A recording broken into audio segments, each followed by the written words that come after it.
नमस्कार, मी विद्या कसबे, नगरसेविका तथा महिला बाल कल्याण सभापती, नांदगाव नगर परिषद। माननीय आमदार सुहास अण्णा कांदे आणि समृद्धी बँकेच्या चेअरमन सौ अंजुमताई कांदे तसेच नगरपालिकेचे नगराध्यक्ष सागरभाऊ हिरे यांच्या मार्गदर्शनाखाली मे महिन्यामध्येच महिला बाल कल्याण विभागांतर्गत नांदगाव शहरातील एकल महिलांचा सर्वे हा नगरपालिकेकडून करून घेण्यात आलेला होता। मला सांगताना आनंद वाटतो की संपूर्ण महाराष्ट्रामध्ये नांदगाव नगर परिषद एकमेव अशी नगर परिषद आहे की जिने 4 महिन्यापूर्वीच एकल महिलांचा सर्वे करून घेतलेला होता।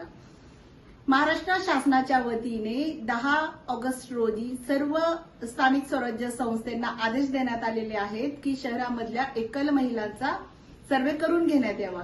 आता एकल म्हणजे काय तर घटस्फोटी, परित्यक्ता, 35 वर्षानंतरही ज्या अविवाहित आहेत अशा महिला व वेगवेगळ्या कारणाने ज्या एकल राहतात। माझी सर्व नांदगाव शहरातील ज्या एकल महिला आहेत त्यांना विनंती आहे की ज्यांचा अजून सर्वेमध्ये नाव नाहीये त्यांनी नांदगाव नगर परिषदेमध्ये येऊन स्वतःचा फॉर्म भरून घ्यावा, जेणेकरून एकल महिला धोरणाअंतर्गत जर एकल महिलांसाठी शासकीय योजनांचा लाभ असेल तो आम्हाला तुम्हाला देण्यात येईल। त्यामुळे 30 तारखेच्या आत नांदगाव नगर परिषदेमध्ये येऊन आपला फॉर्म भरून घ्यावा। धन्यवाद।